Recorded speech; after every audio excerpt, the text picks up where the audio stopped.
Corona से जूझने के बाद फ्लाइंग सिख मिल्खा सिंह जिंदगी की जंग हार गए हैं। इसी हफ्ते उनकी पत्नी निर्मल मिल्खा सिंह का देहांत भी कोरोना की वजह से हो गया था। राष्ट्रपति रामनाथ कोविंद ने मिल्खा सिंह के निधन पर ट्वीट कर लिखा कि उनके संघर्ष की कहानी और उनके चरित्र की ताकत भारतीयों की पीढ़ियों को प्रेरित करती रहेगी। परिवार के सदस्यों और अनगिनत प्रशंसकों के प्रति मेरी गहरी संवेदना। महान धावक मिल्खा सिंह के निधन पर प्रधानमंत्री नरेंद्र मोदी ने ट्वीट कर दुख जताया है। लिखा कि हमने एक महान खिलाड़ी को खो दिया है, जिन्होंने देश की कल्पना पर कब्जा कर लिया है, जो अनगिनत भारतीयों के दिलों में एक विशेष स्थान रखते थे। सीएम मनोहर लाल ने ट्वीट कर लिखा कि भारत ने सितारा खो दिया। हर भारतीयों को देश के लिए चमकाने के लिए सदैव प्रेरित करते रहेंगे। फ्लाइंग सिख हमेशा भारतीयों के दिलों में जीवित रहेंगे। देश में कोरोना मामलों में लगातार गिरावट दर्ज की जा रही है। 24 घंटे में 60,000 से भी ज्यादा नए केस सामने, 1,600 से भी ज्यादा मरीजों की मौत। दूसरी लहर के बीच अब देश में एक्टिव केस 7 लाख से ज्यादा। कोरोना मरीजों के ठीक होने की रिकवरी रेट में बढ़त देखी गई है। 24 घंटे में 97,000 मरीज रिकवर हुए। महाराष्ट्र में कोरोना के केस लगातार कम हो रहे। एक दिन में महाराष्ट्र में कोरोना के 9,798 नए मरीज मिले, जबकि 14,000 कोविड मरीज ठीक हुए। 648 मरीजों की जान चली गई।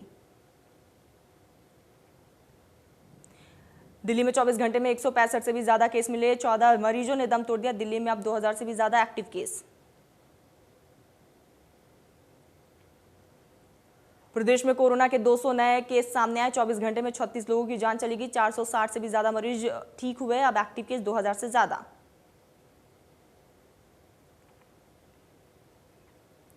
शिक्षा मंत्री कल्पपाल गुर्जर ने कहा है कि अब निजी स्कूलों के छात्र सांस्कृतिक मॉडल स्कूलों में दाखिला लेंगे। यहां तक कि सरकारी टीचर्स ने भी अपने बच्चों को सांस्कृतिक मॉडल स्कूलों में दाखिला दिलवाया है। पूर्व केंद्रीय मंत्री विनोद शर्मा और अंबाला नगर निगम मेयर शक्ति रानी शर्मा ने अंबाला में कोरोना सेफ्टी किट भी बांटे। पंडित केदारनाथ शर्मा अस्पताल और चैरिटेबल ट्रस्ट के जरिए अंबाला में लगातार सैनिटाइजेशन का काम कराया जा रहा है। केतल में दुकानदारों का कहना है कि अभी कोरोना संक्रमण का खतरा टला नहीं है। ऑड इवन नियमों को लागू करने की जरूरत है। प्रदेश में कोरोना का कहर कम होने पर ऑड इवन नियम हटा दिया गया था और सभी दुकानें खोलने की अनुमति दी गई। कोरोना लहर की दूसरी लहर का कहर अब भी जारी है। अनलॉक के बीच मेट्रो भी 50% कैपेसिटी के साथ चलाई जा रही है। इसी वजह से मेट्रो स्टेशन पर लोगों की भीड़ लग रही है।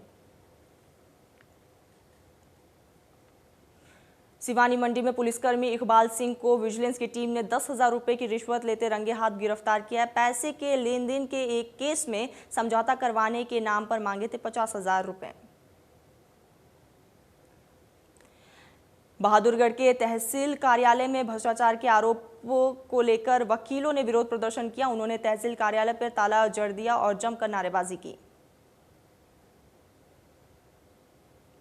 थानेसर विधायक सुभाष सुधा दूसरे दिन पिपली से 3rd गेट सड़क और नाला निर्माण कार्यों का निरीक्षण करने पहुंचे। उन्होंने कहा कि कार्य में कोताही बिल्कुल भी बर्दाश्त नहीं। गुरुग्राम में सेक्टर 14 हुड्डा गार्डन पार्क को सरकार 500 करोड़ 7 लाख की लागत से एक अलग म्यूजियम पार्क बनाने जा रही है, जिसको लेकर यहां के लोग नाराजगी जता रहे हैं। पलवल में सरकारी नौकरी लगवाने के लिए लोगों को फर्जी नियुक्ति पत्र जारी कर ठगी करने के मामले का पर्दाफाश हुआ है। मामले में चांदहार थाना पुलिस ने 2 आरोपियों को गिरफ्तार किया। कोरोना काल में जिन लोगों के परिजनों की मौत हुई है और वो किसी वजह के चलते हरिद्वार में अस्थियां विसर्जन नहीं कर पाए, उनके लिए डाक विभाग ने पहल शुरू की। कुरुक्षेत्र में अंतर्राष्ट्रीय योग दिवस की तैयारियों की शुरुआत हुई है। पतंजलि से जुड़े लोग और योग शिक्षक निर्धारित स्थल पर पहुंचे और योग अभ्यास किया। घरोंडे के घड़ी भरल गांव के खेतों में किसान के साथ बुरी तरह मारपीट करते हुए उसे पेड़ पर उल्टा लटकार कर यातनाएं देने का मामला सामने आया। ग्रामीणों ने घटना की जानकारी पुलिस को दी। बहादुरगढ़ में हैरान करने वाला मामला सामने आया। डॉक्टर ने 6 साल के मासूम को मृत घोषित कर दिया था, लेकिन मां की पुकार से बच्चे की दोबारा सांसें चलने लगी। करनाल पुलिस ने चावल से भरे ट्रक से डोडा पोस्ट और अफीम बरामद की। करीब 135 किलो नशीले पदार्थ की कीमत 16 लाख रुपए बताई जा रही है। पानीपत के गांव सिवहा में अंतर्राष्ट्रीय मुकाबलों के दौरान अच्छी प्रतिस्पर्धा के लिए हाईटेक स्टेडियम का निर्माण किया जा रहा है, लेकिन इस स्टेडियम में ट्रैक पर बिजली का खंभा खिलाड़ियों के लिए समस्या बना हुआ है। टोक्यो ओलंपिक के लिए सोनीपत के 6 खिलाड़ियों का चयन हुआ है, जिसमें से सोनीपत की 4 महिला खिलाड़ी और 2 पुरुष खिलाड़ी शामिल हैं।